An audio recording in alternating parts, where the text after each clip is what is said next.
Our memory, where did we leave off on? I think we left off after we started talking about the Venuses. The Venuses, yes. We also talked a little bit about houses and their structures, right? Briefly. All right, well, today we're going to skip on to Neolithic art. We're moving into a later period going from about 90 or 9, sorry, I'm like brain dead this morning, 9,000 to 4,000 BC. So what's important is that the world is changing at this time in terms of its climate. It's getting warmer around the Mediterranean. So this area, being the area we're focusing on, is getting warmer. The ice age is melting, right? Sea levels are rising and animals are becoming domesticated, and they're raising stock, like livestock, rather than going out on extended hunts, these people. In the Neolithic period, people are actually raising their own food, both in the cases of animals and agriculture. So agriculture is developing at this point. This means that cultures are less nomadic, that they are actually settling down, and that they're developing cities and settlements. So there are a lot of archaeological discoveries that accompany these cities, and also artworks that we can analyze. So not only do we see small portable objects like the Venuses we talked about, but we also see things that are built into architecture because we have more permanent settlements. So very interesting changes are happening in the Neolithic period.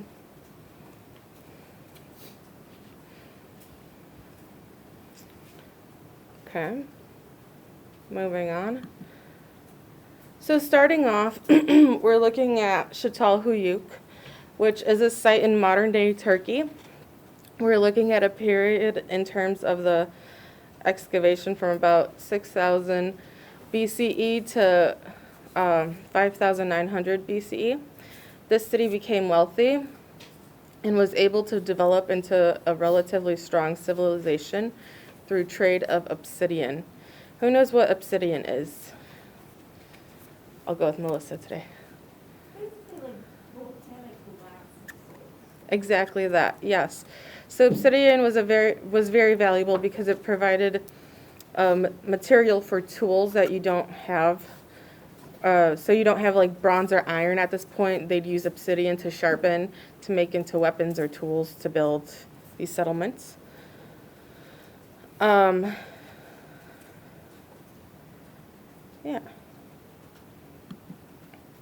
So here we have a reconstruction of Çatalhöyük. So the previous image, going back to it right here, this was the excavated image, and now this is the reconstruction of how it might have looked in ancient times. You can see that the structure was pretty much one large structure where you could add a room here, add a room there. You can move from place to place within the structure through ladders on top of the roof. You can move from place to place, but this provided a sense of security that it was all one large structure. The fact that everyone was essentially living together in one structure, it provided more security, yeah, like I said, in case there were people that came in and tried to take their valuable obsidian or other valuable resources in the city. Sorry.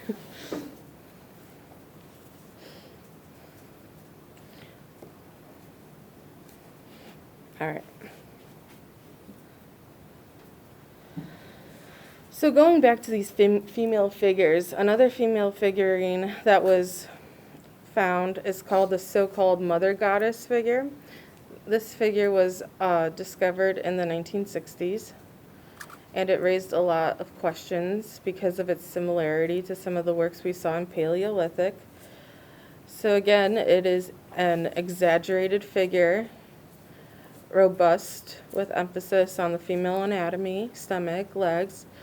This woman is definitely emphasizing her maternal nature, being a mother. You have here what she's sitting on almost like a throne-like seat with animal heads on either side. One of the heads, actually, I think it's this one, is a modern restoration because when they found it, it was destroyed along with her head. So her head is not actually from the time period, but it's also a modern restoration. It's important, if you recall, in examples like Woman of Willendorf, her face is obscured. So we're not actually sure what her face looked like here, whether these were the types of features that they had back then. Even though it's not an entirely, oh wait, I lost my train of thought.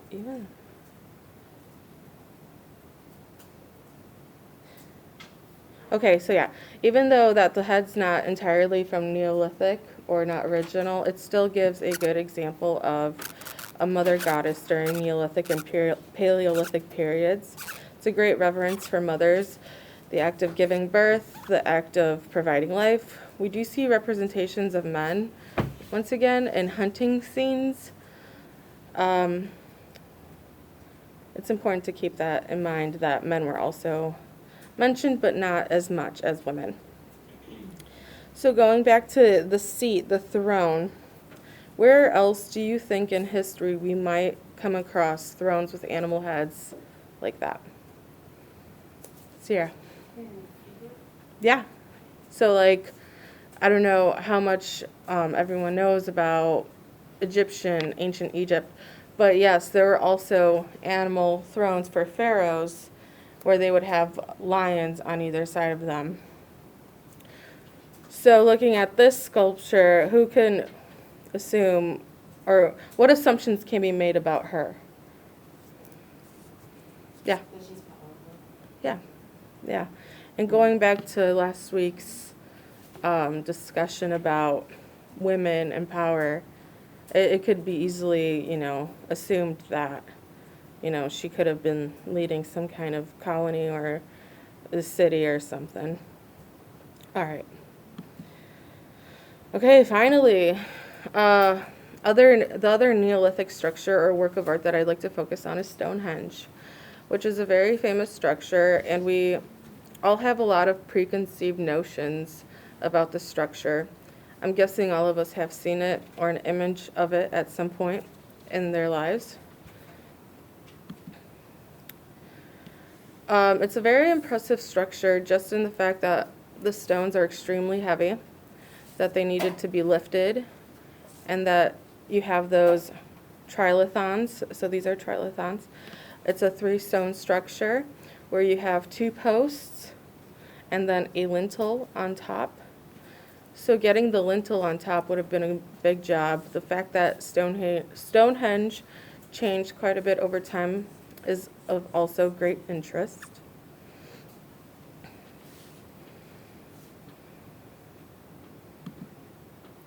All right, and then we have other structures, stone structures. So who can explain to me or us what menhirs are?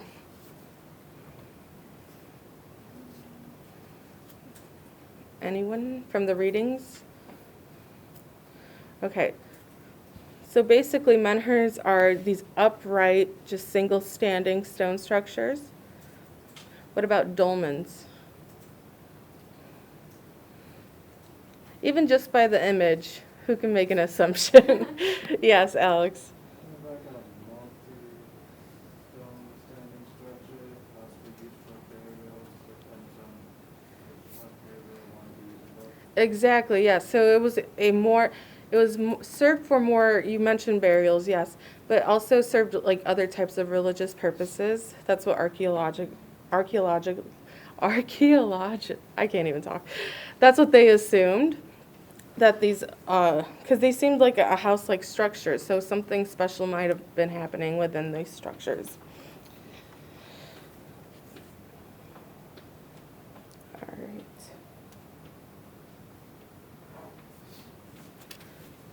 All right. So the fact that Stonehenge changed quite a bit over time is also of great interest.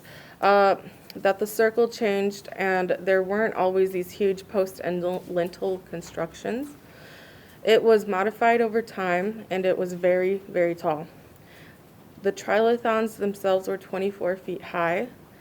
This massive structure has always led to a lot of questions. For example, what was it built for? What was the purpose? How could people have been motivated to build such a structure?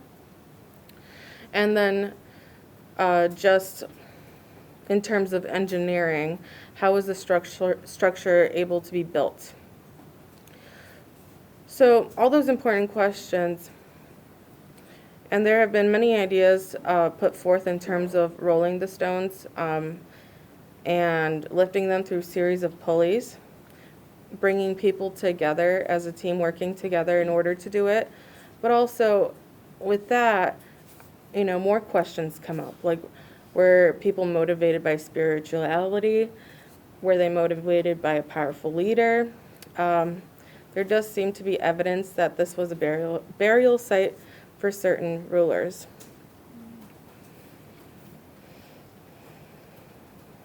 All right, am I going too fast? No? Good? All right.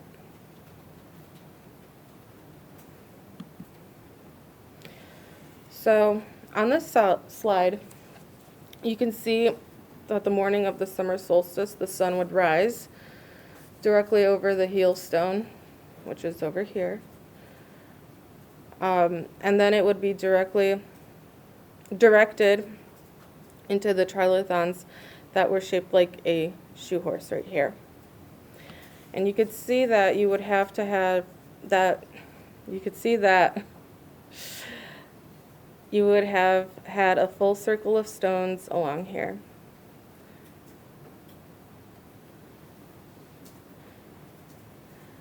You can also see that the sun is rising up from the east, and then it would shine directly over what's called the altar stone, which is right here, right in the middle. I can't say that word today. Okay, archaeologists are still making and digging up discoveries.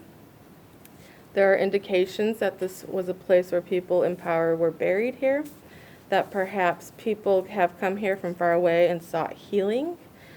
There's evidence that people who were not from this area came to Stonehenge and lived out their days and were buried here. There's also evidence that Stonehenge was built in response to solar activities, which is not unusual. We have other megalithic examples in architecture that were built in response to various solar phenomena.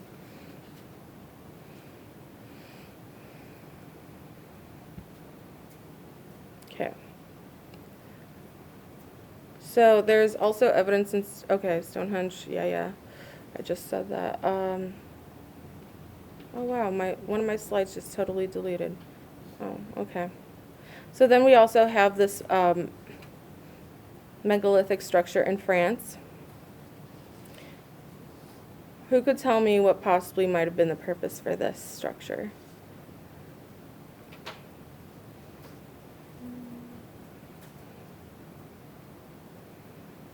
Yeah, Alex. Maybe some sort of ceremonial religious purpose or possibly a massive graveyard. Okay. Looking at it, what do we know? Like what direction it's facing? I know we don't see a compass, but just like Stonehenge, what similarities can be made? Do we notice a difference or a similarity? Yeah. So instead of it going north to south, it's always in connection with the sun from east to west. Even with this megalithic example. So for some reason, back in Neolithic times, it was important for these people to have a connection with the sun, either it being, some kind of sundial or calendar. All right. I'm gonna leave you guys. Yeah, it's almost the end here. We just started. I have this video. It's supposed